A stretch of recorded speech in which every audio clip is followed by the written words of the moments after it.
বাবা, তুমি আমাদের স্কুলে হেড স্যারের সঙ্গে দেখা করে এলে? আরে হেড স্যারের সঙ্গে দেখা করে এলো। বাবা, তুমি অমনি চুপ করে আছো কেন? আর বলিস না, তোদের স্কুলের হেড স্যার আমাকে দূর করে বাইর করে দিলে দরজার।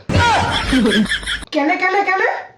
আরে বলিস না, আমি তোদের মাস্টারের রুমে ঢুকলাম, ঢুকে পরে বললাম যে বড়দা আমি বল্টুর বাবা, এই একটু কথা বলতে এসেছিলাম। তো এই বলাতে এমন খেপি গেল রে, এমন চিৎকার চেঁচামেচি করে যা তা বলে আমাকে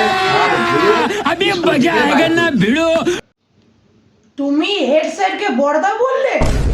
আরে আমি অত কি করে জানিব? আমি অত কি তোদের পাড়া লেখাপড়া করেছি? আমি যাবার সময় তোর দিদি রমিকে শুধাইলাম, রমি তো গাঁয়ের স্কুলে পড়ে। আমি বললাম হ্যাঁ রে, তোদের স্কুলের হেডমাস্টার আছে নাকি, তাকে তোরা কি বলিস? তো রমি বলল আমাদের তো দিদিমণি হেড বটে, তো আমি ওকে বড়দি বলি।